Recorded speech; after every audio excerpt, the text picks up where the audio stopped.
Mm. Sorry, y'all. Enjoying some hibachi here today. Hi, everybody. How y'all doing? How's it going out there in the West Coast, East Coast, and worldwide? This is Stateside Reds. Let me bring my mic into the shot. There we go. All right. So we got a good show for lined up for y'all tonight. It's a Friday night show, a little lighthearted thing. Shouts to Casey, Sean, they're elsewhere doing their thing. I got Ronaldo, Brian, Big Cheese, and Mr. Green representing Canada. And yeah, man. Shouts to Red Devil Threads. Type in Stateside Reds for 10% off your purchase or your subscription. Um, and shouts to Balordi Manuka LLP, a law firm based out of Encino, California, and specializing in personal injury. But they do more than that. They beat the feds 4,000, 3,000, 2,000. I'm sorry, 400,000, 300,000, 200,000, and up. They're getting you all that cash if you need it. They beat the feds. They'll beat anybody. Hit them up. And if you're not in the area, they'll direct you to someone and you can reach them at Lauren and Manukian and Shakidian LLP. You can reach them at 747-444-4444. And for the cultured, that's 747-444-4444. All right. Shouts to everybody. How y'all doing today? Doing good. Melting. The cheese is melting. It's I just got West Hammed at the vet for $1,300. God, West Ham.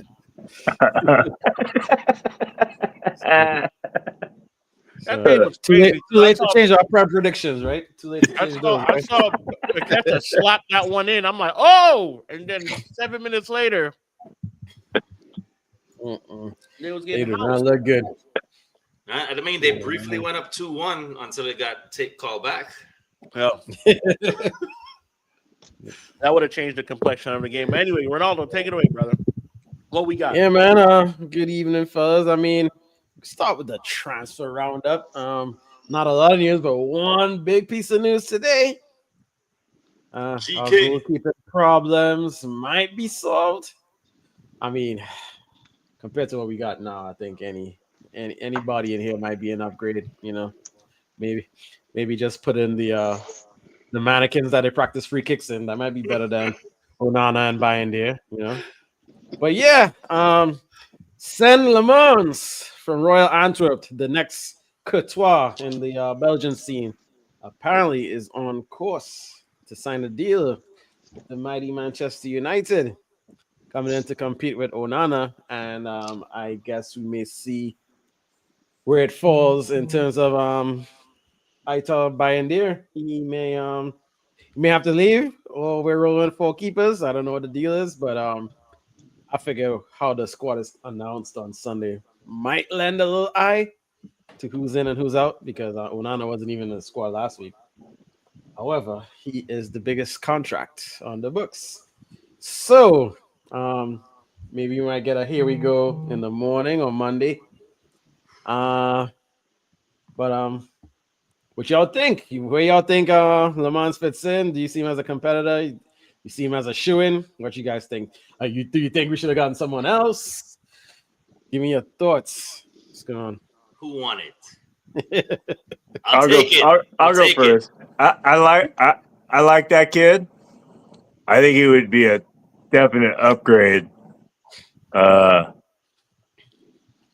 It's a little weird unless if they're serious about signing Lammens.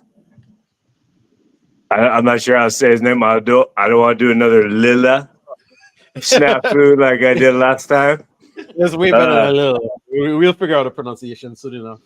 But yeah, I would assume Bayern's on his way out. On a loan with Abdubai, or somebody's got to be going. And Onana said he's not going. And I don't think we ship Heaton. So I think Bayern will go on a loan or something. It'd be weird if we sat on 4 keepers. And it's a little weird, though. We did the keeper thing before some kind of CDM reinforcement.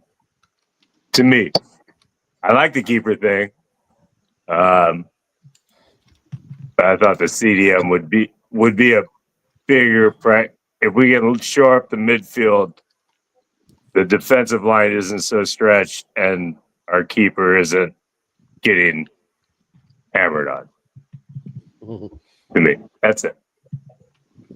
I think Binder's odd man out.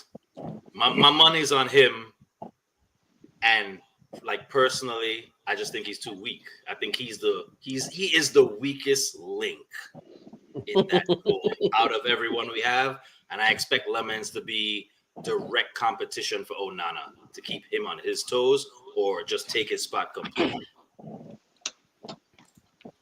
Okay. Heaton, I think, is staying in the Prem. I don't know. Like even if he goes, I think he's staying in the Prem. Yeah, you could go a championship side or something. I think he's staying in England. But yeah, Alte looks like the odd man out. He's the easiest contract probably to move. I guess he might just stay being tenured and being like I don't know, practice goalie. And well, yeah, it's tough to move on. He ain't no Romero. You don't get those like. Do you think, Mr. Green? I think it's a good move. I think he will challenge for the number one spot. He's a big kid. He's strong. Quick reflexes. My only concern is I'm hoping Man United isn't making this signing and saying, like, here you go. Like, we've fixed our main concern, our big gap, to try and deflect away from the glaring need in our midfield. You still have to go out and sign someone to plug up that midfield, but I'm encouraged. I think Bayandier's the guy on the way out because Tom Heaton literally has the best job in football. The third goalkeeper. 100%. Years ago, Chelsea's third goalkeeper, Hilario, he was a guy from Portugal. And Porto wanted to sign him to be their number one goalkeeper. And quote unquote, he said, why would I do that? I have the best job. I don't have to play. I'm making good money. I am not going to be the number one keeper anywhere. So as much as we clamor for Heaton to play, he does already have, he's like the punter in the NFL. Give me that job. But yeah, I'm excited to see this Lammens kid. A lot of similarities to some of the better keepers in the game right now. I hope we get him, but not a deflection, not a here we go. We got you guys a goalkeeper. We're good for the rest of the season now. It's not going to do it for me. 100%. Yeah, so I'm not gonna pretend like I watch this guy. I'm not gonna pretend like I watch Royal Antwerp every week. Apparently, you have to watch every game you've ever of every player in order to give analysis. So I'm not gonna pretend like I didn't see him week in and week out, guys. I didn't see him, but all due respect, but yeah, I'm not gonna pretend like I've seen this dude. I have watched. I'm reading some of the things that people are saying about him. As I typically will do with like players like what we did with Anthony. I talk to Ajax fans. That's a little harder to find Royal Antwerp fans in the United States. So I couldn't necessarily do that. But Belgian fans in general, yeah, that's tough. I'm kind of just reading like the general consensus on the internet as far as his play, what they like, and they're saying he's 2-footed. And the comps, I'm watching, of course. We all watch the comps. But 2-footed, he just has an error. He has to improve his accuracy with few errors have lead into goals. So passing the ball on the ground is an issue sometimes for him. But they definitely say he is comfortable.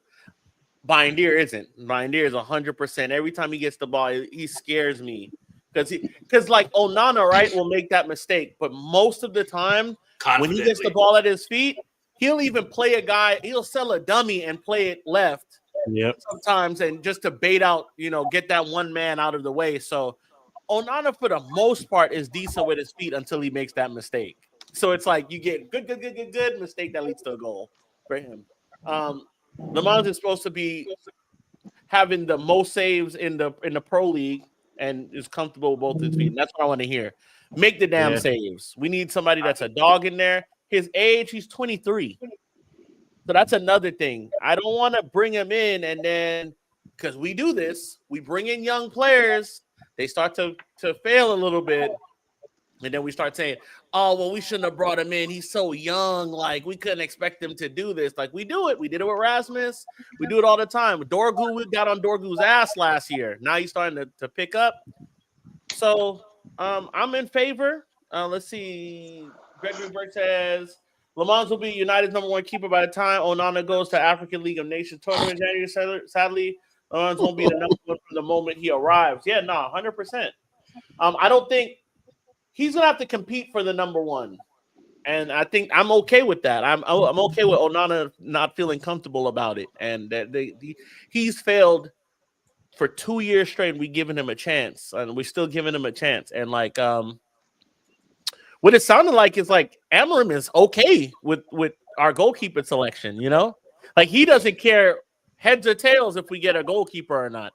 He's more into the midfield thing. So like Mr. Green said, which I agree with 110%.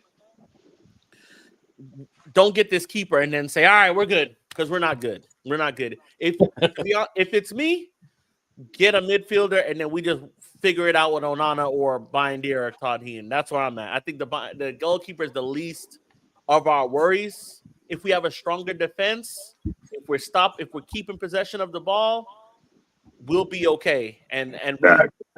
Honestly, if we keep talking about Onana crazy, and I do too, I'm starting to do it too. I made a whole video about it. I was on the Onana Defense League for a long time, okay?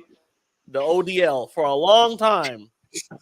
But his stats, when it comes to shot stopping, and they're kind of like not up there, but they're not the worst you've ever seen. He's not like the worst keeper in the Prem numbers-wise. You know what I'm saying? So it's kind of tricky. He does have, like, he probably leads the league in errors leading to goal. Like, fair. But when you're talking about shot stopping, and then there's the whole, like, expected goals, like, from distance and all of that, he's kind of up there. So, like, if we could figure out a way to limit his involvement in the game,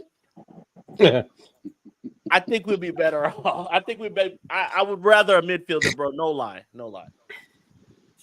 100%. Yeah. Same. I think that's everyone think, rather the CDM and the goalie, but getting mugged every other week in goal and leading to a goal. I think people are kind of fed up with that. It's opening day, and problem from last year. They're in his head again, first game, and it's it's a little exhausting. That was the 3 points right there, So No. That goal was scored in the 13th damn minute. We had enough time to go and win the game. Yeah. So I'm not blaming Bindier for losing that game at all. But he needs to be stronger. I feel bad for him. I do it, yeah. He's like, for the longest time, got his chance. Yeah, but the longest time we're like, Bindier, we want you to get your chance. We like you. There was a Bindier hype. The Arsenal game comes, he saves the penalty, knocks Arsenal out that FA Cup. Like, the trajectory was so high, and then the Newcastle game happened. And from that game, he's been on a slow decline, bro. He's been on and goalkeepers it's not like being quarterback, but it's like playing quarterback in the idea that everybody's watching you when you have the ball. Like, everybody, when you do something, it's highlighted. You eat shit for everything you do there. It's very feast or famine position. I'd say it's like cornerback. It's like playing cornerback. If you get beat on an assignment deep and the ball goes over your head and you're on the ground and that leads to 6 points, bro, they talking about you about to start working at Amazon. That's how it is a goalkeeper, bro. That's exactly how it is a goalkeeper. It's feast or famine position, and he doesn't have the confidence, I feel like, and I feel bad. Confidence is shot. Yeah, I feel bad for him. He didn't have too much to do after the mistake, but he held it down pretty much. But yeah, the damage was done. It was not his first mistake either. So him and Onana going bar for bar with that. So and it was such pathetic People- attempt at making a save. That was the worst part. Yeah, So Wrong weak. league. So Like that. weak. Definitely the wrong league to come off like that. Yeah. You can't be Jello when you're the keeper on a corner like that. That's coming in at you. You can't. Can't No. leave it for the referee to either. No. You can't hope for the flag to come up. Make a fist. At least he just did this. You got two of them. Make a damn fist and move it forward. Yeah. Punch it over your fist. punch it over the goal and get another corner. Just anything other than what he did. Anything but that. And then also, like, the thing is, like, I can't blame him too much because it was a little bit of a foul. But It nobody was. cares. Nobody cares. Once it goes in, nobody cares. Once it says 1-0 and then the play resumes, that whistle blows, and everybody's at the halfway line and the play resumes, it's on you. And then you have to sit with that for the rest of the game until a goal scored. And we just didn't have it in us to score a goal at that point. I'll have to give it to him. I didn't say this all week. Arsenal defended very well. They defended very well. And be honest, I feel like they'll be the top defense in the league if they continue on this way. Because you're gonna win. You're gonna have to play games like this. You're on the road against a rival, okay, that has strengthened their side. It's a side you've really never seen before. It's a whole new team compared to the team you played last year with the 3 new signings, really, and the way we're playing. And you go and get 3 points on the road on a bullshit penalty. I mean, on a bullshit set piece. You're going to get those kind of games every once in a while where you have to smash and grab. So the fact that they defended us from the 13-minute on and stymied us from scoring a goal, I got to give credit there. I have to give credit there. We didn't give enough credit. Their defense was solid. They bent, but they didn't break. Yeah. The thing. We had a lot of chances. We had some good opportunities. We didn't do our part and see them through, but they did their part and held it like skin of the teeth. It doesn't matter. Goal didn't go in. Fine. You give up this. You give up this shot. You give up this shot. But you're not giving up the goal. So yeah. Kudos. Their defense played great. They have a great defense. They protected their goal very well. We didn't get a clear strike on net. We got some headers. But as far as a clear, solid thumping shot on goal, they were pretty much in front of everything. And Ray was good for them. So Yeah, great goal. goal. Some big saves. Big saves. Cunha. Mbumo.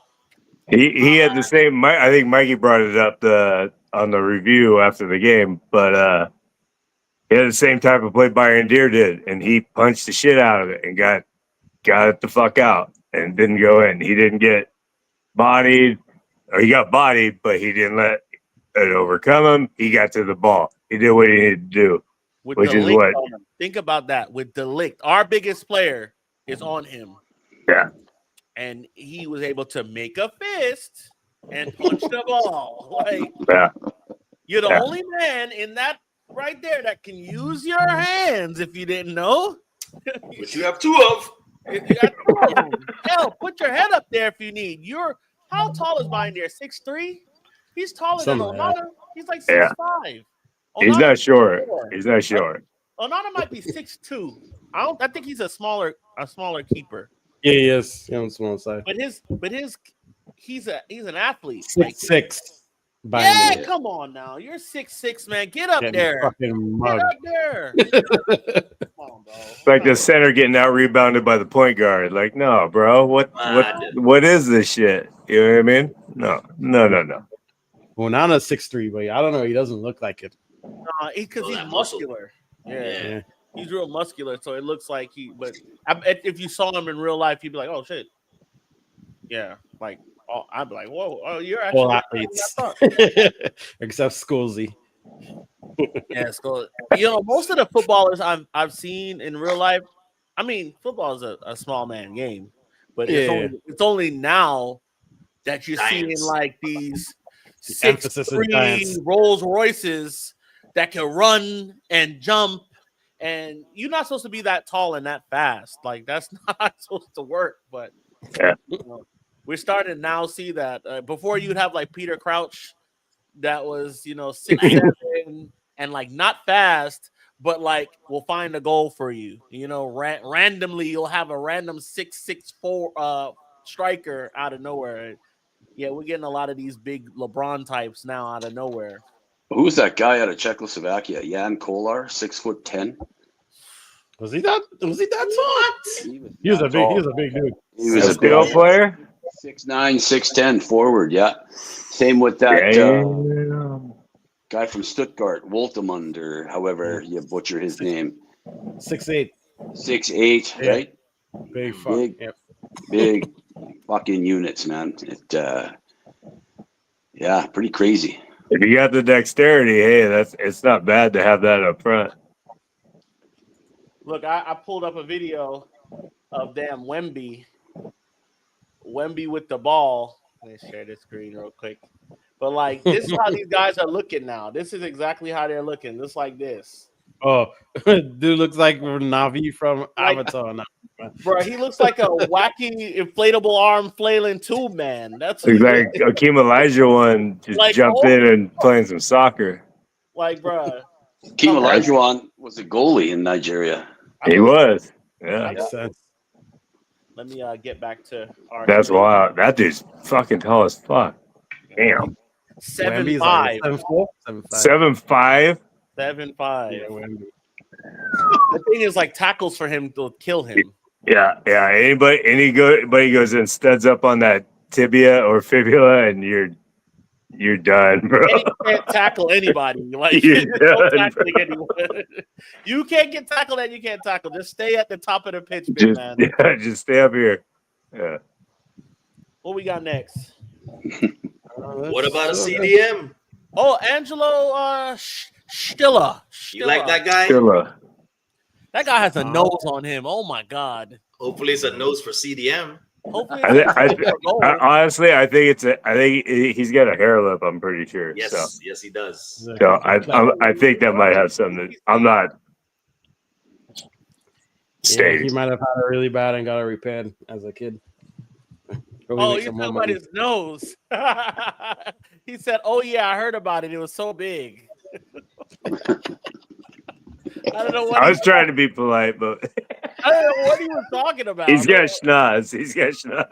Yo, I think he had like, I think it was maybe a car injury or something, or he had like a cleft lip too. There's a cleft lip. I think he had probably when he was born, like his. Yep. Yeah, is what I'm guessing. And the nose got brought down. He has a bulbous nose, but it got. I don't know. I'm just noticed. I'm just trying to be polite about it and like not knock the dude. Apparently, I've already seen a bunch of shit about that whole thing, and it's just like, why? Like, let's talk about his ball skills, not about what dude looks like. You know what I mean? Listen, if he comes in and puts on that red shirt, I don't care what he looks like. Exactly. Hey, so you can be the headless horseman as long as you do right. Like, get it. I don't know if he's all profile though. He's more like a Tony Cruz, Bruno kind of midfielder in our system rather than a believer, destroyer kind of midfielder. But he's quality. He's really good on the ball, good passive vision, everything. And he's tall too, 6 footer. But yeah, that might have been a made up story. Just just calling all the names of guys who play CDM who have DM in their profile. But I don't know how viable that is for us. I think we need someone more on the defensive side to, I guess, spell us from Ugarte and Casemiro. And we've called names, but we haven't heard any news about us really linked with it. So what does that lend to? And the fact that we look like we're gonna sign a goalie. Are we hedging our bet and getting goalie instead of center mid? Are we quietly trying to line up another shot at believer, or are we just gonna wait till next year? I'm not sure. I'd rather us get somebody this year, and we could sell Ugarte next year. My bad. No, that's good. I saw them say real quick. I saw them say that they are meeting with Angelo's people. And like they just caught them, like United representatives are going to meet with them there. Yeah. And now I think Chris Wheeler, which is He's pretty. Yo, today's goalkeeper thing was very strange because at one hand it'd be nothing imminent's happening. No, we're not looking to sign a goalkeeper. Yo, we're in advanced talks. Today was crazy, and it was from the top guys. It wasn't from just back and forth. It was from a lot of the top guys were getting conflicting stories. And I thought that was weird because normally when a story pops, it's like this. It's like a story breaks, and everybody reports the same thing in just different ways. And then as it progresses, there'll be one guy or two guys on the pulse of it. Normally it's Ormstein. Ormstein's on the pulse every time. Recently it's been Indy Caleb. Ormstein bigging up Indy Caleb for the story. If not, but like the United regulars, like the Ormsteins, the fucking Fuckhursts, and all of them guys, they'll be on it. What's the other guy that signed my hat? Laurie Whitwell. Oh, Laurie Whitwell. Yeah, that him too, Mr. Green. Like guys like that, they'll be on the pulse of it, and then they'll just mirror each other. Today was 30 different stories in a span of 2. I was in the gym this morning, like 5 o'clock. When the story broke, and then by the time I left the gym, I was like, "Oh well, I guess that we're not getting them no more." And then when I went home, it was a whole nother story. Like today was weird for that. So I haven't heard anything, but they're meeting. Representatives are meeting with Steelers people, and another guy that I didn't watch. I haven't watched. I can't say that I watched Stuttgart at all. I do watch a little bit Bundesliga when I can, but there's only so much football you can watch in a day. Like realistically, you know what I'm saying? So the Stuttgart dude was linked to us like a while back. Mm-hmm. Like I think it was during last season. I remember there was saying something about we were going to sign that guy, or rumblings or rumors or whatever. But even his story changed this morning. On the way to work, I was listening, and one guy familiar with Man United said there was absolutely no talks going on with Stiller. Yet the other guys are saying, yeah, we're in talks. Like Mikey said, we're going to meet his people. And it's a lot of uncertainty right now. And I don't think we know what Manchester United's going to do. I don't know who we're going to sign. Yeah, they're being pretty sneaky right now, I guess. And, I'm starting to have a little reservation about us closing out this transfer window with some disappointment. Wagwan, Alex Wang, how you doing, man? What we eating for dinner? I'm having hibachi right now. All right. But 100%. I think there's a method to that sneakiness right now. Late in the transfer window, showing your hand this late in the transfer window can, I think it can alter the amount of leverage you have and like the deals you're trying to do at this point. Right. So in the beginning, you kind of say, hey, we want to buy you and we're interested. Let us know if you're interested in us. So that way everybody around can hear and then we can start negotiating price. Now it's getting towards the end. It's like, hey, we like you. Do you like us? You want to come to us? We have 30 million. Do you want that? It's like that now. So it's like, I understand why they're being this way. But the news sources, man, if you didn't hear anything, shut the hell up. Now, I get it. Old school media is dead, right? And like clickbaits run the world. That's just what it is. Nobody's going on today. Sean sent something the other day, and it was like they wanted $2 for me to read it. And then I just went onto another site, and it was there for free. They're dying. Traditional media is dying, and that's a bad thing in my eyes. That's a bad thing. I don't like that. Because now we just have people putting out stuff for that 37 cents they're going to get on Twitter, but they get that 6 million times. So that shit adds up real quick. They gotta stop this. I remember you being happy about transfers. I remember a transfer smacking you upside the head, or the fax machine jammed. So we weren't able to get this player, or like little stuff like that used to be fun. Now we're just getting random sites that'll just post stuff, no source at the bottom, or like they'll say somebody said something they didn't say, or like 10 different reports about the same player. Like, come on now, y'all have to have some. I know it's tough and it's a hard ask, but just a little integrity, please. Please. Something, yeah. I'm watching a little video here of Mr. Lammens or Lammens. This guy is good, dog. I watched his YouTube highlights. That's God, what I saw that earlier. Once I heard about him. his saves are really good. I know they said he comes out well to claim the ball out his 6-yard box. So we'll see how He that gets goes. I down feel that quick might for a be a big little. guy. Yeah, we might have to see how that translates to the Prem because it's a little busier in the box. Yeah. I But think he yeah, gets down quicker to his- the ground than Onana. his saves are I good. just watched the highlights. I didn't watch the. You didn't watch him week to week? Just shut up. I didn't watch it. I didn't watch the blooper reel, so I mean, I haven't seen like all the, highlights are just that highlights, not normal stuff. Somebody did one on Onana before he got. I have to, but the videos we saw of Onana, did we see any of him making saves, or was it more like him passing out the ball? It just dawned on me, like the videos we saw of Onana, was like, any of them had like really good saves? Did they? No. Everyone was so fed up right with there in front of us, guys. Foot game. In LA.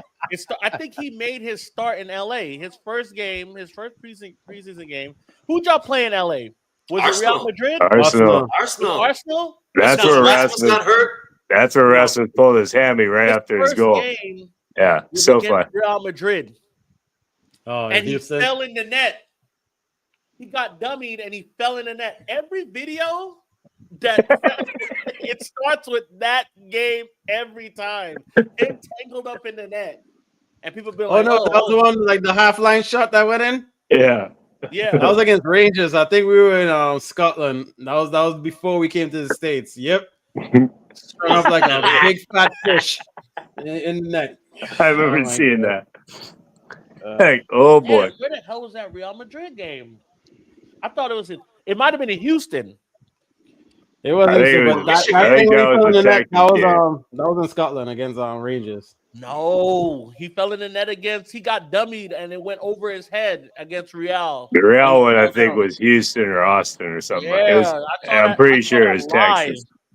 I saw that shit live and I was fucking dying laughing like, bro, oh my God. Did it score? He just fell in the net. He scored. They scored. I think it was Bellingham. Bellingham scored. Okay. Yeah. Yeah, I remember that. Insane. That was an omen. No. That was supposed to show us, and I still believed. I hung on to the very end, but that guy got to go, bro. He has to go. New season, new beginning, Mikey. Yeah. No. Look, Flex asked me that from United View. He was like, because he remembered the shit I said. He remembered the shit I said in the video. Yeah. Well, actually, I had to remind him. I was like, what's up, man? I did a video with you in New York. I was the one saying, oh no. He was like, yeah, I remember that video. So how did everybody respond to that? I was like, not great. So I remember he was like, I want him to do well, but like I feel like us having a better offense will help us out. And I'm like, yeah, but when he gets the ball, when we get to that final, you don't feel good. You just don't feel good about the ball coming in his direction at all. He doesn't catch it. He always opts out not to catch it. And it's like, if you're just not doing that, you got to go, man. You just have to go. Raya, you look at Raya. If you put Raya in like penalties, he's not going to save a penalty. He's terrible at penalties. But like outside of that, he does everything else well. That's a complete keeper there. That's what we need. We need some of that. And I think Lammens can be closer to that. Especially at 23, there's still room for improvement. So, I don't know. Agreed. Onana's poor collecting the ball in the box. Very poor. No. It's sad. Very anchored down in his 6-yard or the goal line. Don't like that at all. And he just gets frozen on these shots and he doesn't dive at all. Or if he dives over it or through it. It's just the eye test is horrible. It's just not good. The thing is, we're asking for a goalkeeper that can save the ball and pass it. We just got passing, and then we didn't even get much of that. That wasn't even all that great. The field, the passing we were getting was he couldn't even really pass. And this is not me taking blame away from him, but like the way we're set up under Ten Hag, there was no space for him to get the ball when he got it to his feet deep. There was no space. Guys are marking him out, marking all their targets out as soon as he gets there. So he hoofs the ball to Rasmus. Rasmus chests it down. Maybe. Why not play a 50-50 towards the middle of the pitch where there's more guys there, which is more probability for them to get at the ball? I'm okay with that. You're not going to get it every time. But to try to hit one man that's not moving, they're not moving. They're staying stagnant, and you're not playing it out the back. What are we doing? That killed me about Ten Hag. It killed me. He did not want to play the ball fast. And it was like, come on, bro. That's his strength. If we can hit a man running, let him do it. That starts offense very fast. Didn't understand. I feel with this side, just to give, not to completely piss on Onana, I feel like he might his passing game might benefit a little bit with the improvements up front. I know the midfield is kind of the same with Bruno, Casemiro, whoever, but I guess just having guys who could make more intelligent runs and stuff in the form of Ahmad and Cunha and Bumo and Dorgu, I feel like gives him some big outlets, some good outlets up top for him to hit them long passes from our penalty box. So That right side. That could help Onana, whenever he plays for us, That helps any keeper. Yep. Like, the more you got more outlets, you got more options. You got, what I mean? As long as you have proper distribution selection. Exactly. And you move the ball quick enough, right? That right flank was exposed. Yeah. Quick brain. Quick Arsenal's left side. The way we were switching the field, and Bumo was open and open and open. So that's going to help our goalkeeper lots. If we transition that ball at the back, we get that quick switch, or even that outlet pass to the wing back, and move it up. I thought they did that very well. That was one of the really nice things to see about Man United's game against Arsenal. Ryan Deere was passing that thing. He was passing it. He did well. Outside of like that one little shoddy moment when he passed it short, but like the player called for it. So like the guy called for it. I think it was Delict. He called for it short, and there was a man on his back, but he dealt with it, but he looked shaky doing it. Outside of that, and the actual goal scored, he didn't look terrible. He didn't look, but because you lose a game to that, it's gonna once again it's glaring. You can't look, like, people can't see past that. Like 90 minutes of the game didn't even happen. It was only the 13th minute, and then that's it. So, I think Ryan Deere, once again, I feel bad for him for that regard, because he wasn't awful in that game. And he wasn't asked to do much because we had a lot of the ball. Facts. That's what's going to happen. Yeah, that's what's going to happen. FC. 3 shots on target. I mean, we were the better team. It was just that one goalkeeper that cost. I mean, as much as I agree with that goal happened too early in the beginning of the game for me to just give him all that blame. It's his blame because it's the goal that led to us winning, yes. But happening, so basically we lost the game from the 13th minute on? Would you say that? Should have won it. Should have scored at least one goal. But these things happen. Unanimous stories indicating that Mbumo is impressing his teammates in training. Man, I think him, Delict, or Cunha could be a future captain at this team. Maybe it's early. Maybe it's early for me to say that. I think Delict's leading the pack. I think he should be captain soon. If he can stay healthy, hell yeah. Delict's got the mentality for it, for sure. All 3 of those have the mentality for it. No, I'll be okay with either one of them.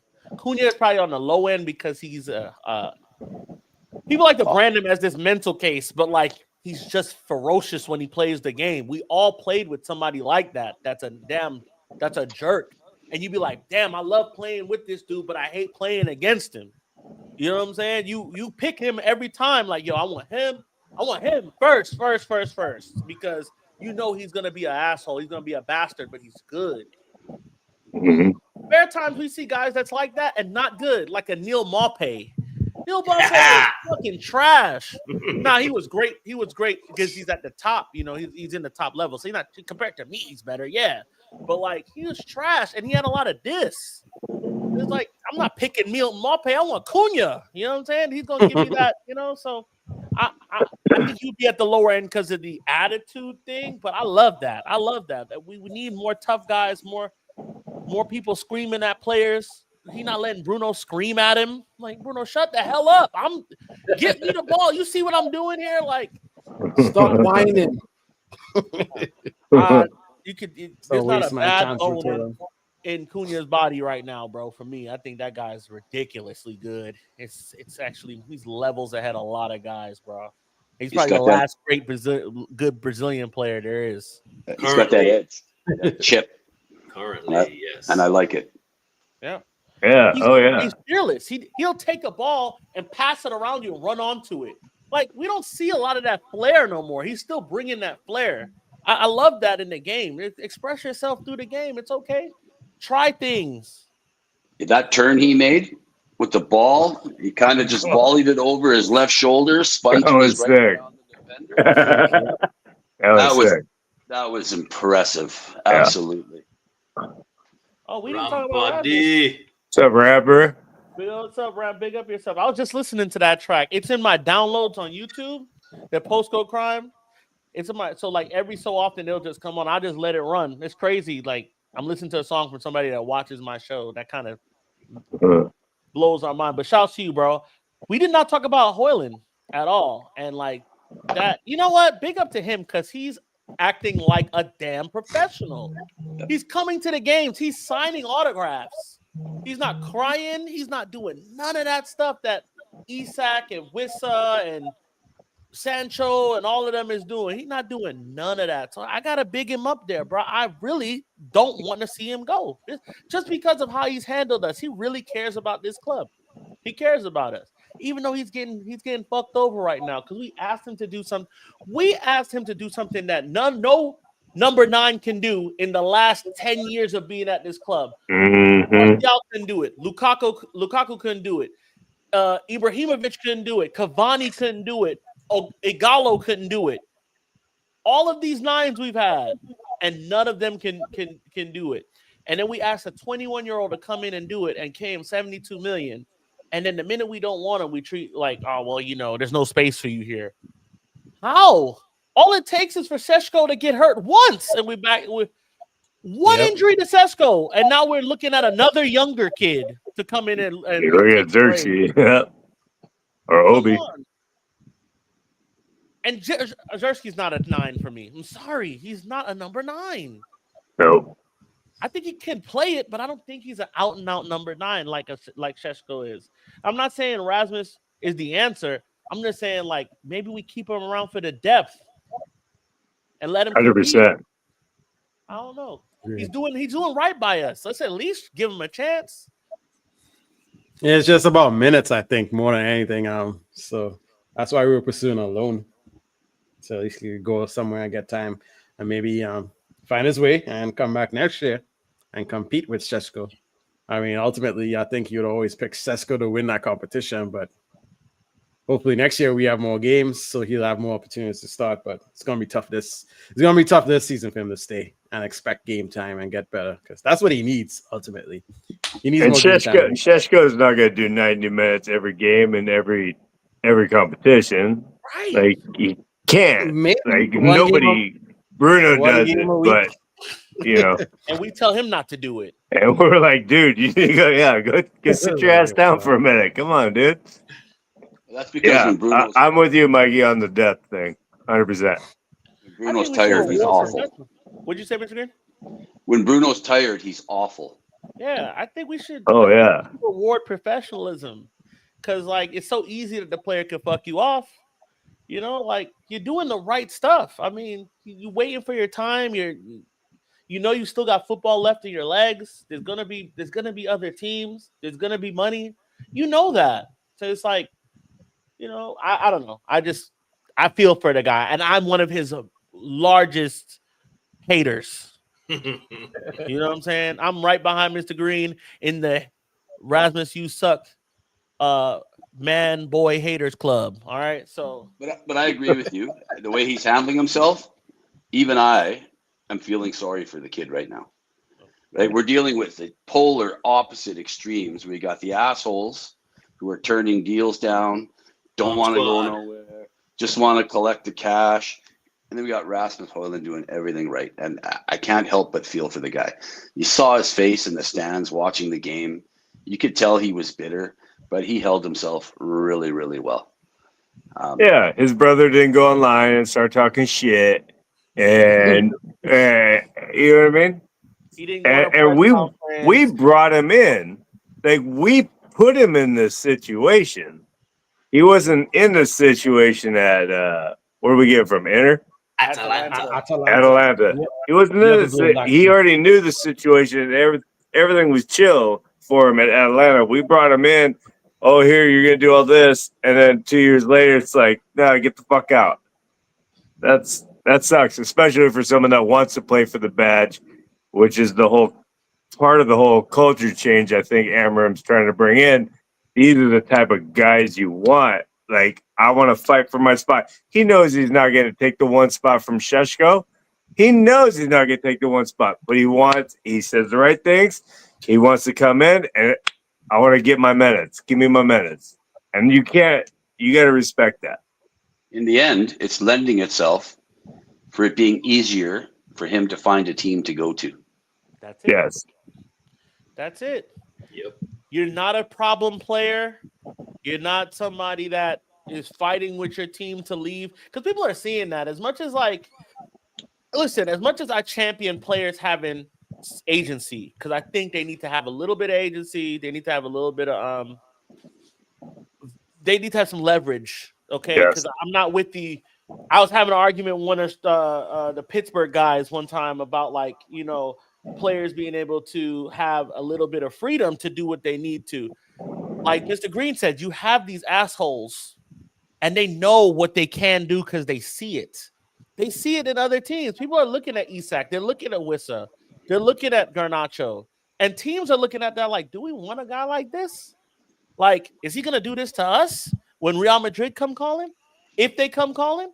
If Barcelona comes calling, are you going to do this to us? If Bayern Munich comes calling, are you going to, like the teams that are in a big and around our level and size, are you going to do this then? That's where the precedence is in the fact that it's happened before. It's happened before, and people have seen it. So, like, you making it so easy for us to do business. And, like, I can't do nothing but respect that from that kid at 22, 23 years old. I just can't do it. By us bringing us Cunha and Bumo and Sheshko, I'm more than happy Højlund leaving. Remember, we only got one game a week. Yeah, but we get coming up on where we'll have like a game on Wednesday, then a game on Saturday, a game on Tuesday, then a game on Saturday with 4 days time. Like, we're gonna have those games are gonna be like this. Like, they'll be one game a week, but they'll be like this. It'll be like literally the start of the new week. You will have to play again. It's not 7 days now. It's gonna be 5 or so odd shit like that. So we gotta take into account. We want a larger squad to be able to take into that. I think I just don't feel comfortable with Zersky playing the 9. I just don't. I'm sorry. I don't feel comfortable with Rasmus doing it, but I would like to see him fight for his spot, learning off of Sheshko. Fight for you, Obi. It's you, Obi, Sheshko. Fight for that shit. Well, figure it out. Because Obi, he's probably gonna get a loan soon too. So then what? You and then Zersky. It's 4 of y'all that could play in that position supposedly. So come on, let's figure it out. Speaking of Garnacho, what's our compromise price with Chelsea? 49.99 million. Really? No, I don't know. I'm about to say, are you trolling me? Yeah, I'm just talking shit. Are you talking about cheese? Oh, no. Oh, me? He thought you was that serious. I can't believe somebody wants to pay money for that guy. It's crazy. 40 M's and a sell-on clause too. You always bring it down and do that 0.99. That's marketing 101. Yeah, dude. So, I don't think- like, no, for real though, like, how much do you think we're gonna let him go for? Because Chelsea's like, we want him. We don't want him for 50 million. Is there talk about player swap? I saw something about player swap involving him with Chelsea, but I don't know if it was worth like clickbait or not. I don't even know who the swap is. I think it was Andre Santos, one of the many guys they got from Brazil and sent out on loan. I think he's a center mid. Not sure if he's more on the attacking or defensive side, but I think that got Santos sounds. I think that it might have been the name. I don't know.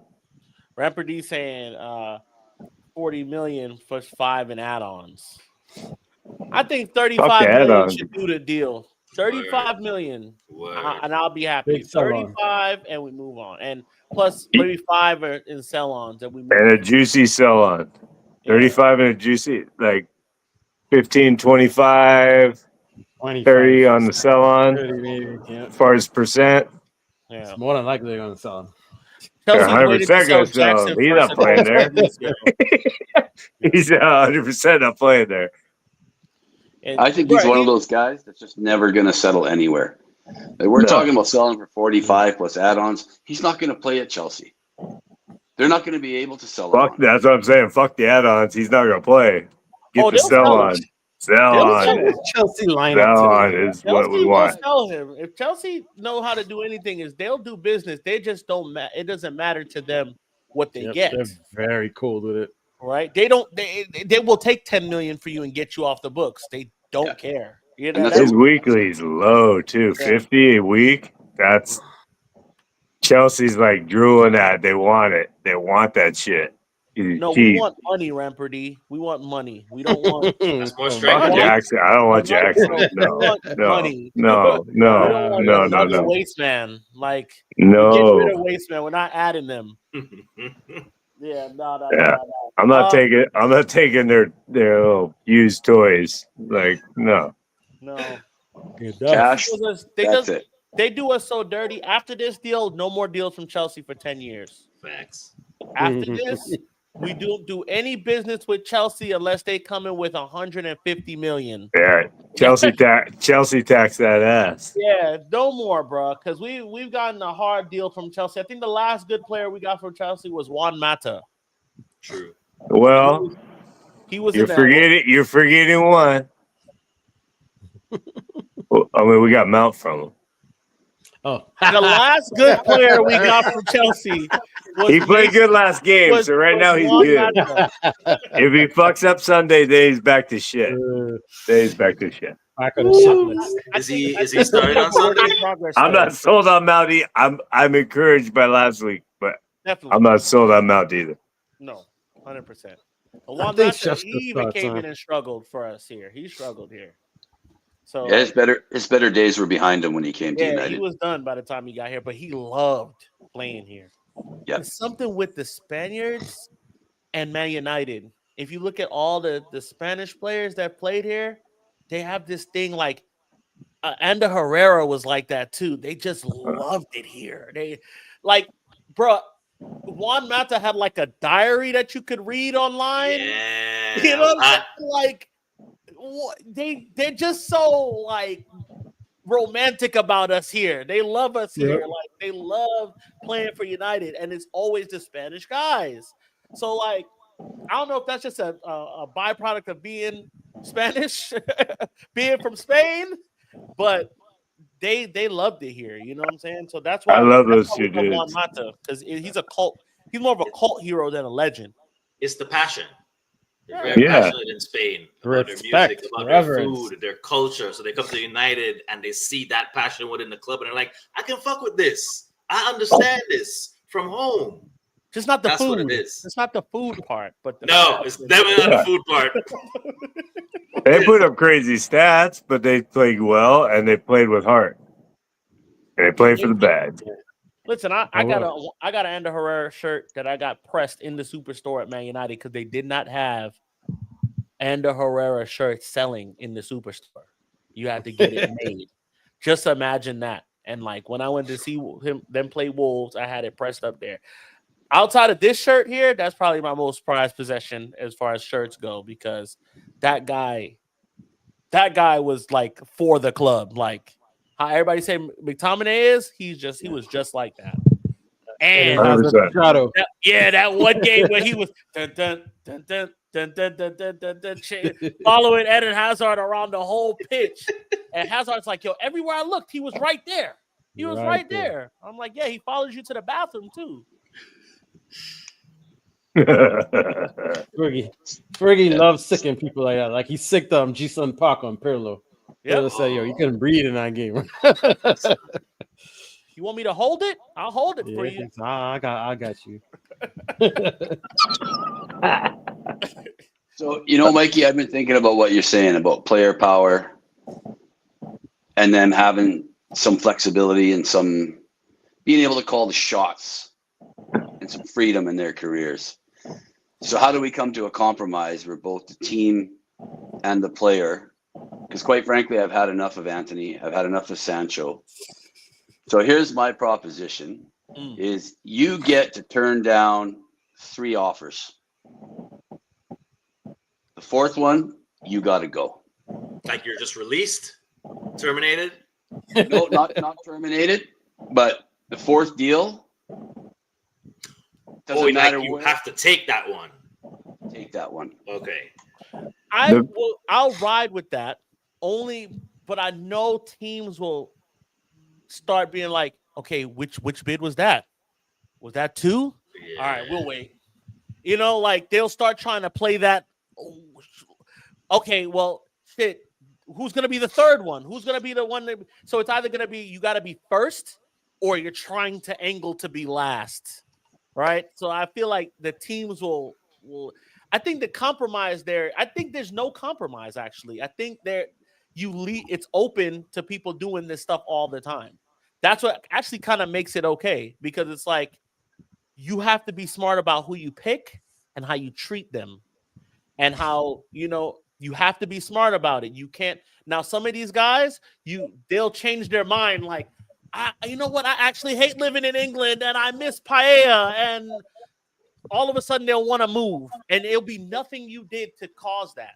It'll be nothing you did. Like we saw Adriano, one of the greatest players. We're on the same wavelength, Mikey. His dad died and his brain was gone. It was gone. There's nothing that any club could do at that rate would have helped him because he was already too far gone. So that's always going to be a thing that can happen, right? Relationships sour, whether it's forced or unforced. So, like, I think what makes it good is what we're doing that's good is we're going after guys and saying, hey, do you want to play here? Do you want to come to Man United? If you don't want to come here, fuck off. Tell us first, and then we'll put money up. I think that's the beautiful. I've been one of those people back in the day that was like, spend money, man. It don't matter. I don't care. Da, da, da. Now with what Ineos is doing, and big up fucking Ineos. Yeah. They are nailing down guys that want to be here and saying, hey, you could play here. You could be a star here. We'll pay you. Stay out of trouble. Okay. And then perform. That's it. So I feel like what Ineos is doing is the answer. I think right now is the answer. But you're always going to have those situations where people, they switch. Like Anthony didn't perform here well. We're not selling him because he was whistling too loud in church. We're selling him because he's bad and he wants one place to go. So in that case, I think your thing would work right there because he's trying to hold out for this move to this place like Garnacho is. To benefit the other team, not us. Right. You know, so that makes it even worse. That's when I think your shit would work there. Because if it was your idea right there, he would have went to Bayern. And that's what prompted my thinking. Yeah. It's a big club, a huge club. Huge. They were willing to pay 45 million, United's asking price. His wages, there was no reason to say no to that. He doesn't want to play in Germany. Harry Kane. He's not going to play. Right. They have Gnabry. That's why he didn't go. Musiala. He's not playing in Bayern. You're not Olise? playing there, buddy. You're not, He's they not have Louis spinning. He's not Diaz now. spinning You're in not Munich playing anytime there. soon. No. Oh, yeah. You Olise is play- fantastic. You I would like to see. I mean, one, if the European players think they got a bad look at some of the American sports teams, where they'll just ship you, and if you're not in the top 5% elites, that get I get to decide if you trade me and stuff like that, like baseball and stuff like that. They just ship you. Hey, dude, you're going to fucking Cleveland. You're going to fucking wherever. Pack your shit and bye. Get ready for these. You're going to I think mediation, Tigers. like a form of mediation, like we do out here. Like, okay, these guys, I don't want to go to this club. The club wants me to sell me these guys. Where they do like those 3-panel type of things might help in Europe with that type of thing. It's like, no, bro, you're not worth this. Like, they can bring up these numbers that we look at. Like, here's the dudes in your age bracket across the 5 top leagues and the numbers. And this is what they went for. With like what they do with baseball and stuff when there's impasses. It goes to third-party mediation.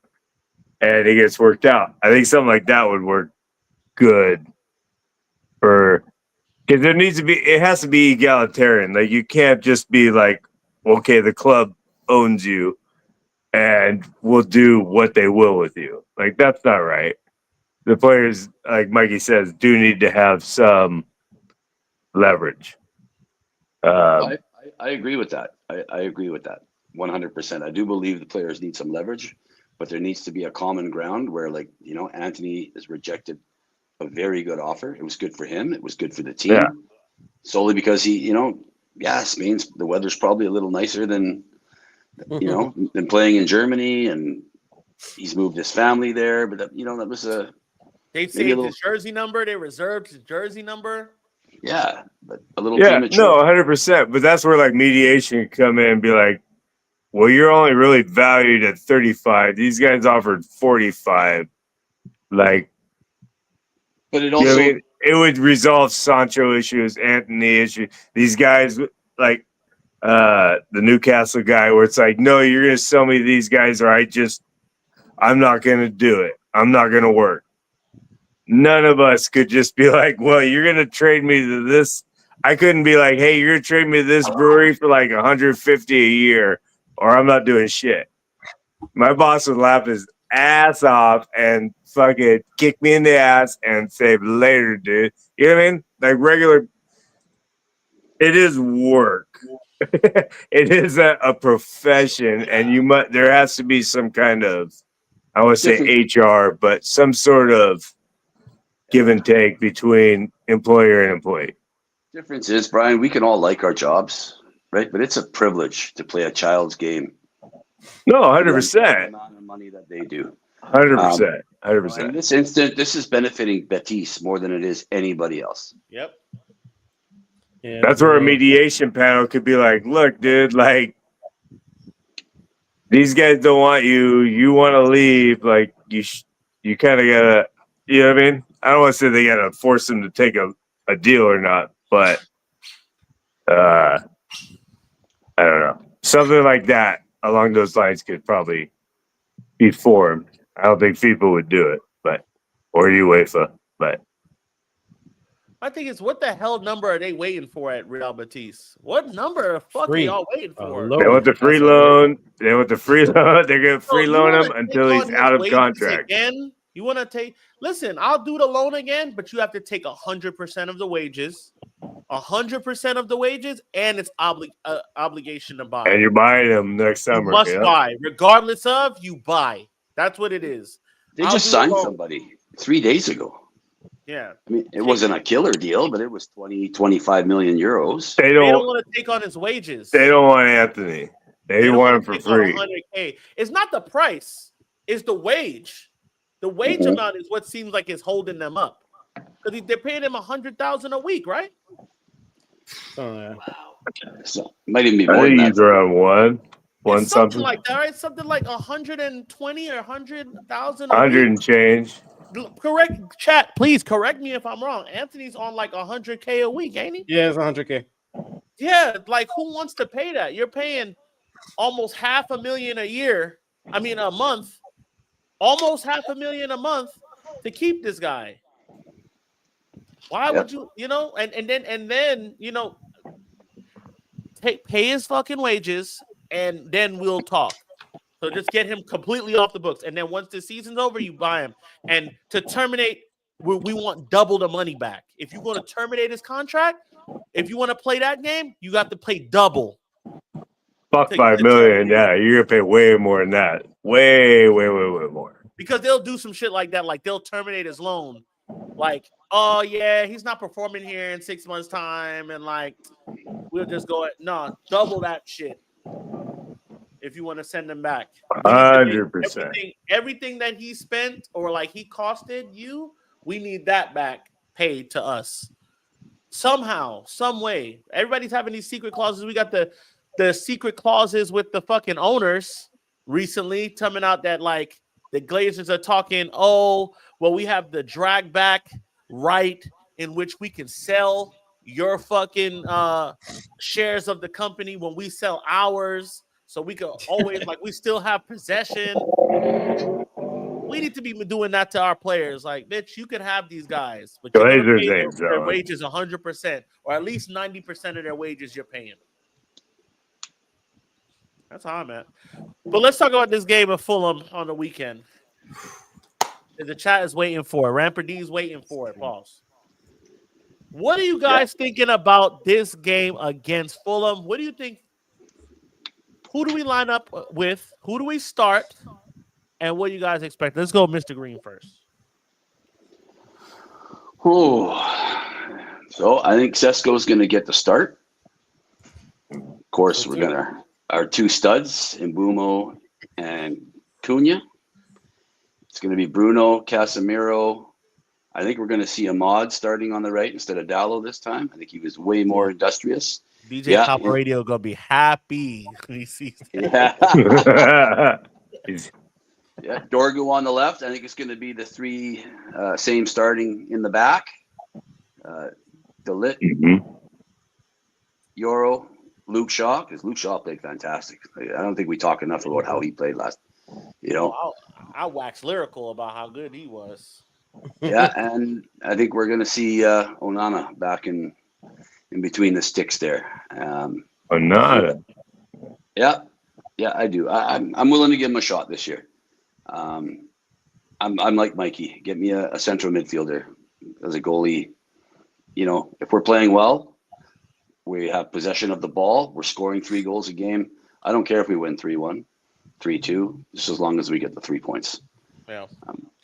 So that's my starting 11. I think it's going to be a 3-1 United win. Tough. I have almost the exact same starting 11 as Mr. Green, but I have Heaton in goal. And I'm going to say 3-2 United. Okay. Mr. Man? 2-0 United. I think the offense will be still kind of finding themselves, but I feel like we'll have enough of the ball and put away the chances where we can and win 2-0.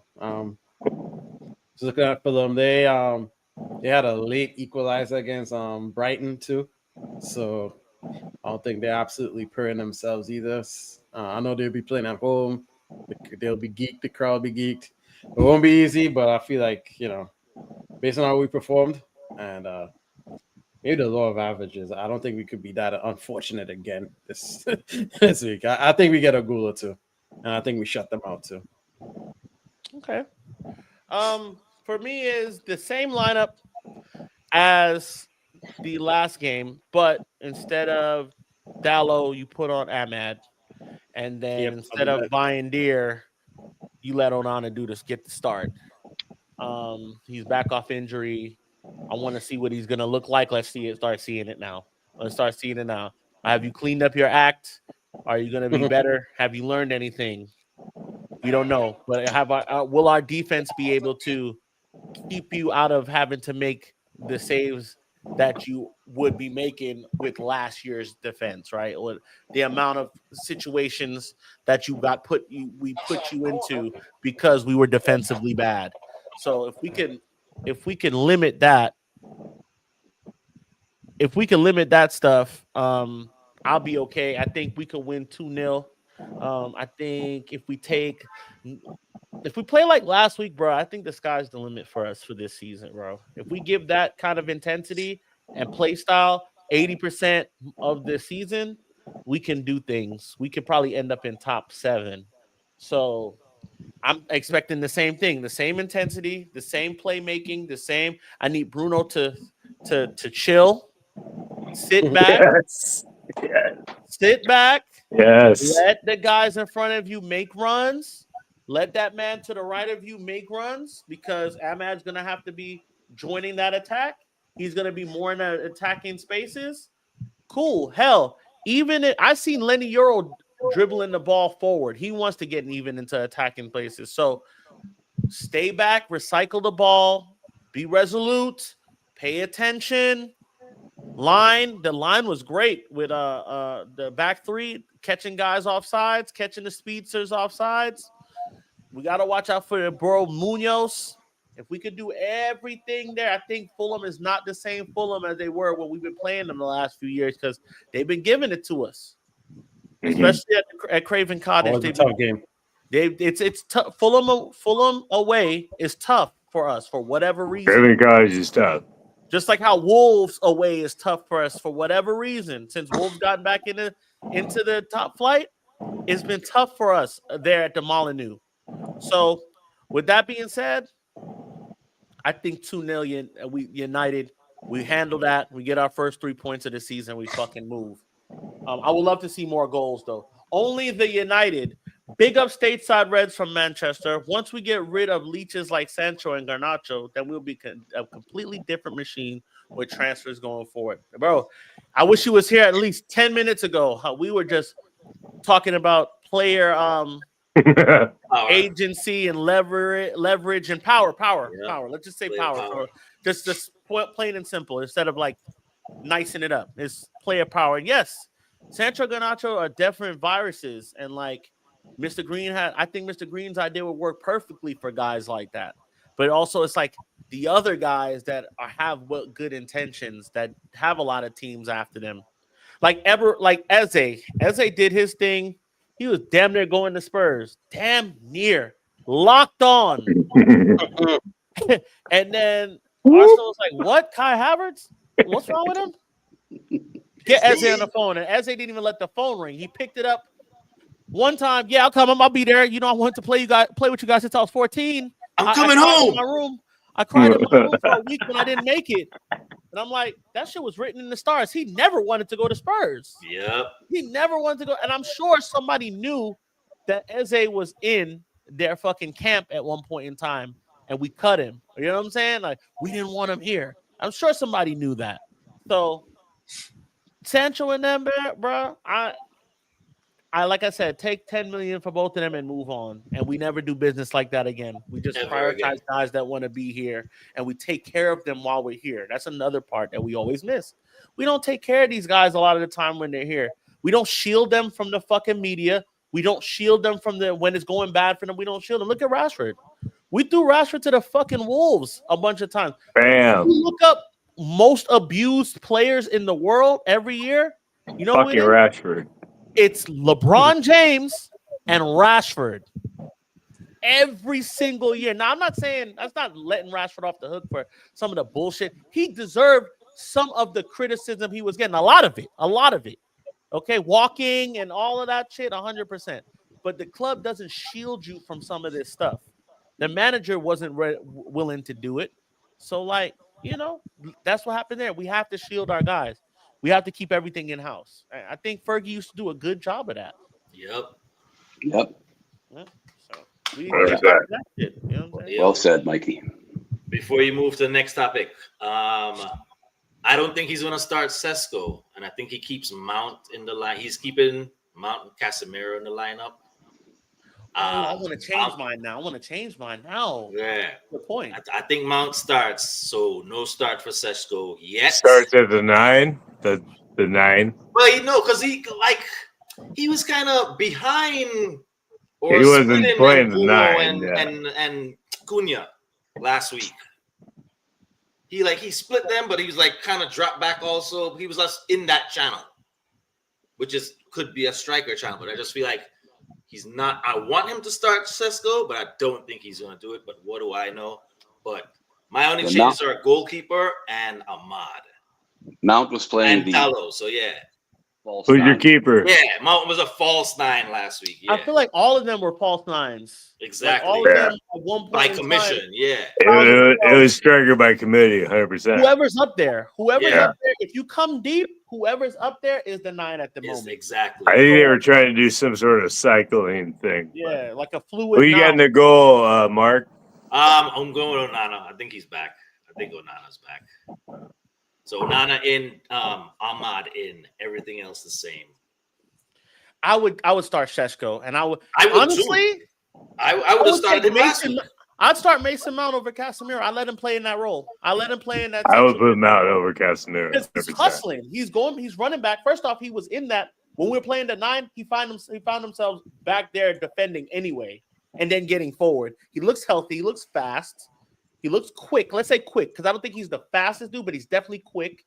And I felt like we could start Sesko there, so we can start seeing the Sesko experiment. Yep, let's start seeing that, especially against a team like the level of not to disrespect them because they're better than us last season. Not disrespecting Fulham whatsoever, but this is the kind of teams that you try out your new signing on. Exactly. If you're gonna find out something, that's what I feel like. Shouts to Oli United, bro. Follow us. And then follow us on Instagram too. Maybe we do something. You're on YouTube. We're on YouTube. Let's do something. Let's figure it out. Try to work with all fan channels. But yeah, I will have to change that there. I want to start seeing it. I'm one of those guys that shit or get off the pot. Let's see it. Can you do it? Let's try it out on Fulham.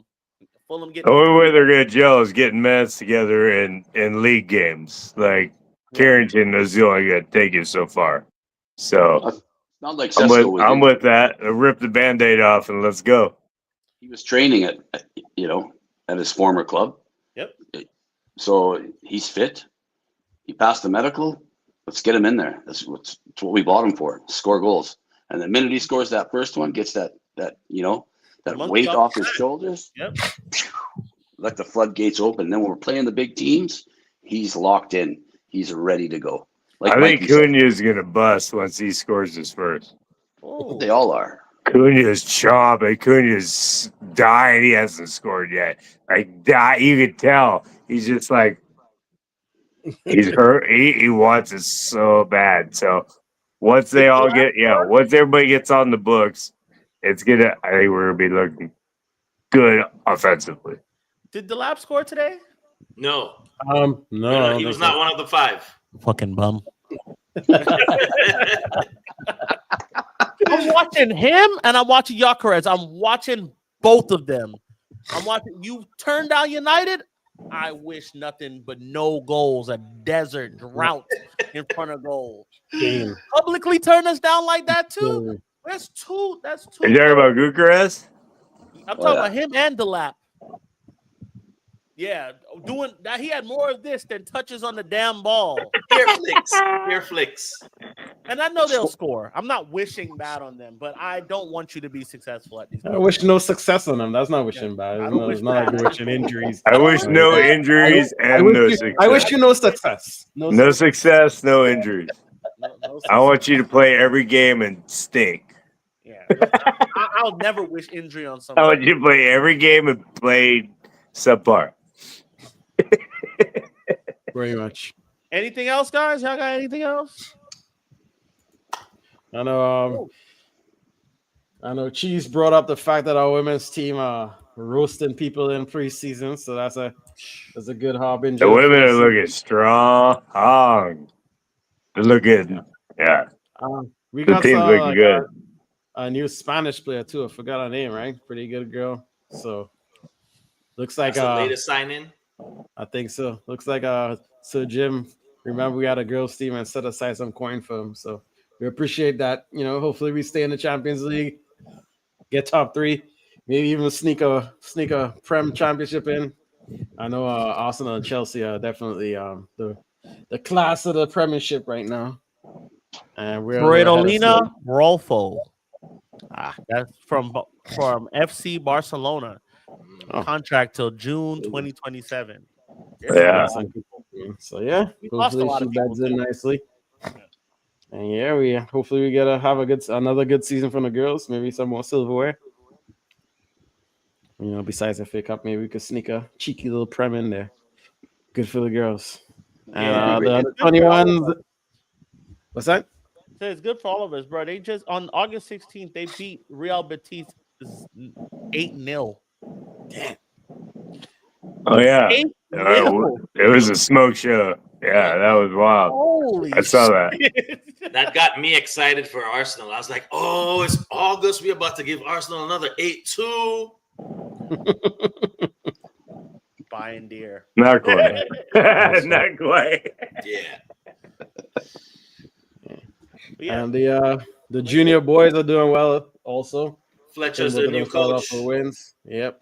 Fletcher's down the 18 coach. Apparently, Kai Rooney and JJ Gabriel, 2 young startlets, are playing with the under 18s now. And was it today or yesterday? They mentioned that JJ Gabriel's they I think is Wilcox move, Saw that. giving him some First team. some first team training appearances. I think they're doing their best to keep him because apparently he's really highly rated. He's 14 and playing above his age, and 2 years. I think The we would JJ regret kid's not. supposed to be like second coming type level. Yeah, really. Like He played some good minutes last year. They thumped that one team 10-11-1.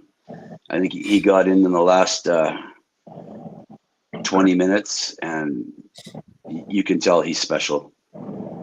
You really can. Confident on the ball, not afraid of these 18-year-olds. He was playing 4 years under his age, and he showed that he belonged. It was pretty impressive. Damn. When you see kids, even when I used to play basketball, I'd be 22, 23 years old playing basketball, and you see like a kid that's like 16, and he is out there he's out there with us, and you wouldn't even be able to tell. That always blows my mind. So the fact that they're like pouring into this kid, and because he's a little guy, he's like he's he looks like a 14-year-old. JJ small. Yeah, he's a little skinny ass. Yeah. Yeah, he's a tight. He's like not a buck grown 50 man. maybe. It's not like he's Diego Leon and he's 17 and he looks like, ugh. Like, nah, like he's a little, and he's apparently he just knows what to do with the ball in the right situation. Then the ball sticks to his feet. I think it was Leeds, and when he came in, they were already down 9-0. So when this kid comes on and starts dribbling, they're not taking it easy on him. Like, there was a couple times there where they were tackling him hard. And you know what? He just sidestepped him, poked the ball a foot and a half ahead. Watching these guys, like bullfighting. Like you say, Mikey, you couldn't tell that he was 14. He fit right in. I'm ready. JJ gets serious, like serious. Yeah. Like, I've been seeing Kai Rooney for a long time now, and I'm praying. That kid looks good too, man. Scouts King. He could be the second coming. Our academy is king. Fucking the flush. Greatest scouser in English history. Ooh. Facts. He might be the greatest scouts player of all time. Playing for Man United. I always wondered this about Wayne Rooney. How could you stay at Man United and we sing songs like "He Hates Scousers" and "Let Them Know It's Christmas Time" and stuff like that? Like, how could you stay? Could you, like, Mr. Green, could you stay if we played in Atlanta United and we were singing bad songs about the Vancouver Whitecaps and Canadians? Could you stay at a club like that does that? If he's under contract, sometimes paid well. You have to. There's some tough moments. Absolutely, because I love the game, I would stay. But I would stay at the club that the fans are singing that. They also sang for Rooney too, though. Yeah, but you're saying stuff like the council house is never full and Yeah, burn but the that's like Scousers and that's kind of like Scouser steal admitted from you banter. and they're That's just pig banter sniffers. shit. They're calling them thieves and like we won the Champions League without killing anybody. Like you're saying like it's a known Well, thing. some of them are like Liverpool specific, but yeah, the general scout stuff. Yeah, If you're A lot of them if you're a are proud Scout-specific. Liverpoolian or however you call them, I mean it I could be figure tough. that's a Atlanta valid, United that's a fans valid were, point. yeah, we're I mean, look at trashing the Canada. songs we sing about Leeds. Like, I take issue with it. If I was a Scouser, I'd take issue with it. I'd be like, well, what the hell? Like, what's like? I mean, that thing there is serious. Like, they're only like an hour apart, like 30 minutes, 40 minutes apart. They're They're right not next far. to each other and like very close, and they just don't like each other for it's a bunch of historical reasons that why they don't like each other. So it's like hard to see that our best player of all time is a Scouser. Yeah, Gotta love it. you know, Scousers, let them know it's Christmas time. he wasn't wearing a Scouser badge when he was doing all those great things, so I'm okay with it. and money is king. Whoever pays. Yeah. Football's a funny That's- old game. Oh, absolutely, it is. You look over time. Ronaldo endured it after the World Cup when he winked when Rooney got sent off. You know, the English hated him, right? Yep. They hated their own. Look at what happened to Beckham. I watched that documentary. Woo! They was ready to Holy crucify cow. David. I think the players take solace in knowing I'm getting paid this much a week and you're paying this much a ticket to come sing. You want to pay however many pounds a ticket to come yell at me? Go ahead. Pay me. That's fine. And it's, water off a duck's back type of thing. He said that hurt him bad to see people get on like that. Like it was a big because they sent like bullets to his house. Yep. Like like shit like that's like uncalled for, obviously. So, and like hanging him Yeah. like outside of a pub. Mannequin, Like that could get to anybody's like. I like as tough as you want to be. I feel like that gets to anybody's core. Nobody should have to endure that. You're That's threatening not your family, right. Barcelona fans send a pig's head to Figo's mom's house after that whole ordeal. It was yes. some nasty man. Like, whoa. You lose a game for North Korea and see if you on the next starting lineup. Remember what happened to that Colombian keeper in the World Cup back in the 90s? Defender. Yeah, they shot him. He gave up that he got him knocked out and he got unalived when he went back home. It was a defender. Yeah. Was it a defender? Yeah. Yeah. Somebody on the national team got turned off when they went back home. It's just insane. In the same breath, Didier Drogba could stop a civil war. Ivory Coast, yeah. You know what I'm saying? So he could stop a damn civil war for at least for the football game. Like, hey, all right, listen, we just want to play. And then I'm going to score in this shit too and win this shit. You know, it's crazy. So I read a stat that said Chris Wood is closest to 13 goals away. 13 goals away from passing Drogba's scoring record. That's insane. But it's insane because he's doing it in less time.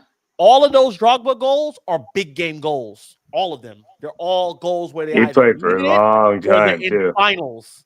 He's a big game like where they needed it in the last 20 or 30 minutes, or it was in a final where he's like to win something. They're all in like most of them are in that. He's probably the definition of clutch player. Is Didier Drogba. I believe Mourinho said as much. There wasn't a big game player than Didier Drogba. That's what the Chels like to say. But yeah, anything else we got, Ronaldo? No, man. Just looking forward to Sunday. Y'all going to the pub? I will at home. I stayed home today so I can go to the pub on Sunday. Have some fellowship with our folks and hopefully see Man United win. You gonna be there? Yeah, I'll be there for sure. Yeah, me and Lisa are coming through. You gonna be there back-to-back weekends? Back-to-back. Hey, 11:30 on a Sunday works. Saturday. Exactly. You going to O'Brien's, Mark? Rhetorical, Brian. Rhetorical. I was gonna go, but the vet took all my pipe money away today. No, I think it was okay for last week because it was such a full house. Because unless you're gonna come without the dog, but like I don't think you would have got in if you had your dog last week with the crowd size. Shit, I might come, but yeah, they took a lot of my spending money away today at Bring a beer the with vet. you. Bring a keg with you. Just drink it in the car every so often. Go out to the car. Did a big. I want to do a watch party up in my spot, but I'm up in BFE. Like, ain't nobody driving up there. What's that mean? What's BFE? Yeah, I'm gonna do something. We used to sell beer to O'Brien, so I want to talk to the owner down there and see if I can get something going on, like a stateside red Easy peasy. beer or something. Yo, we had a stateside Reds edition beer. Drop cases. Yeah. Yeah, we know just like limited edition, like a little limited edition something. That'd be cool as hell. I could probably do it. I got get with my boss and get him to open them purse strings. But yeah, I could probably do it. Do you have the freedom to create your own stateside Reds brew? Oh, I make all the beers, man. Yeah. I do. Everything we make is my creation. It's mathematical equations in my head that turn into liquid libation. Yeah. Damn, that's crazy, bro. Mathematical creations to liquid libations. It's a lot. It's a lot of. I talk real casual, but it's a lot of OChem and microbiome and physics and things to do it right. Science get you drunk, son. Turn it on. Let me show you how. Yeah, because you with a big ass Foster's looking can. Foster's is gross. Yeah, I need to go. That's why I'm trying to go to the pub, see if I can talk to him about doing a little stateside red or something. I don't know, something. ACJ beer.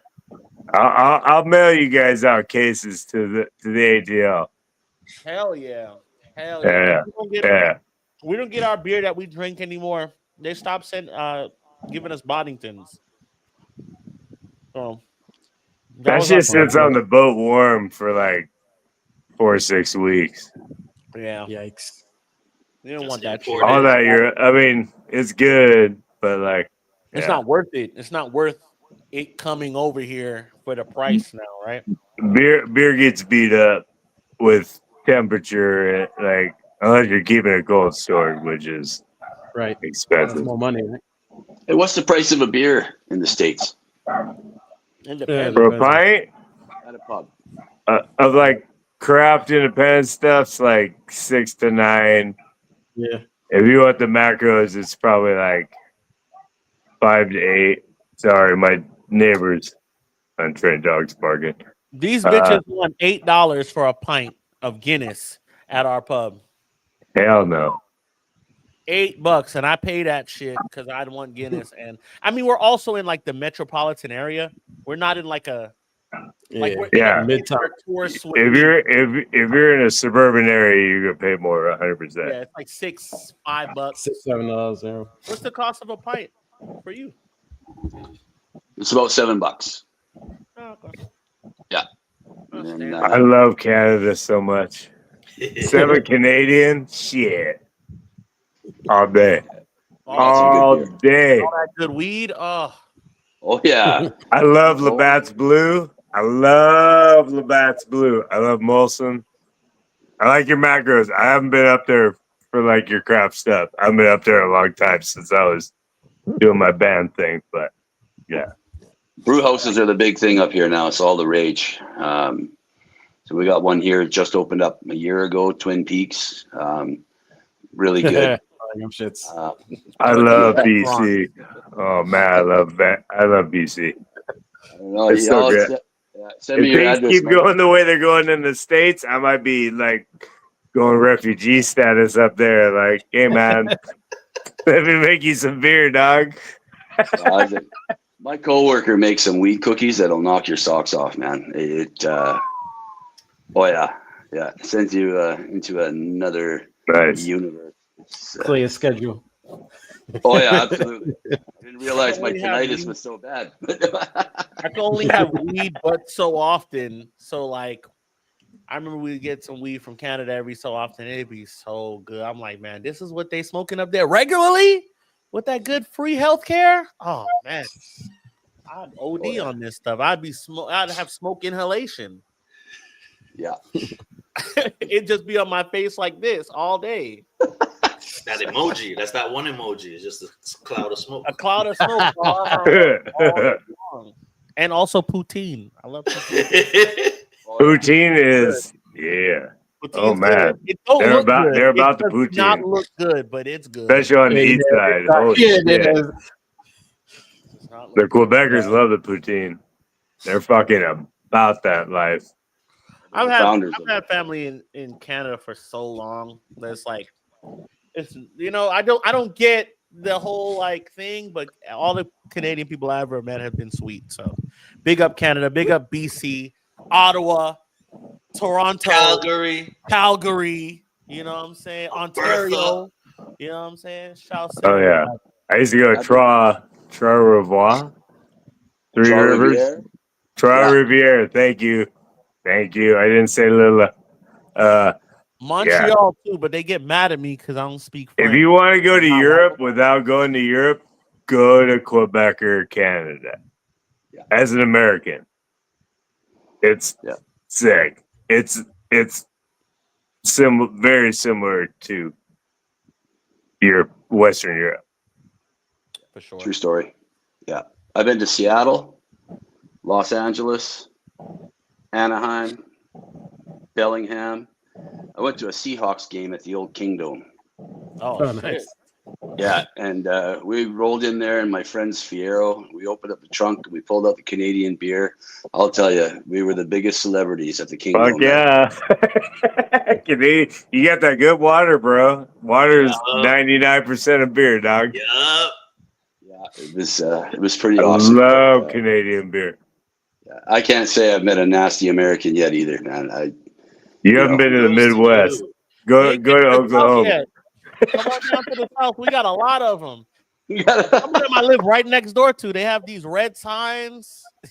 Oh, okay. Stay on the coast. Stay where you can see the ocean. You'll be all right. Trying to take food from our kids at school. I don't know. I don't know what's wrong with them. But yeah, everybody's sweet in Canada, man. Very nice. Very, very nice. When Agent Orange was on this 51st state stuff, I was like, you gonna get me fighting on Canada's side, brother. I'm gonna enlist today. Don't make me defect. Don't make me defect to Canada. Anywho, that's the show tonight, everybody. We've been on an hour and 30. Thank you to everybody joining us on Facebook, YouTube, and X. I hate calling it X. It's Twitter. It's just Twitter. And like, subscribe, share. You know what I'm saying? Saturday's gonna be huge. Sunday's gonna be huge. We got one more sleep to that. Plenty games tomorrow going on. Gonna get up and watch that. Have some tea. Anything y'all want to leave us on before we go? Peace and love.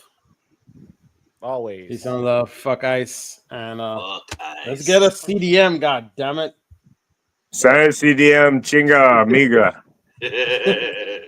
Find your thing that makes you happy. Our first 3 points are coming on Sunday. Bang. Let's go. Fuck ice. Feed the children and 3 points on Sunday. What we got? Fulham, here we go. Yep. Shouts to Ole United. Shouts to everybody in the chat. Thank you so much.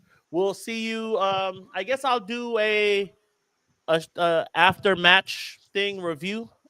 Maybe we can get on that night if y'all feel like it. And we'll see y'all soon. Monday, if not Monday for sure. All right. Y'all have a blessed evening. Enjoy yourself. Don't smoke too much weed or drink too much Canadian beer. Good night, everybody.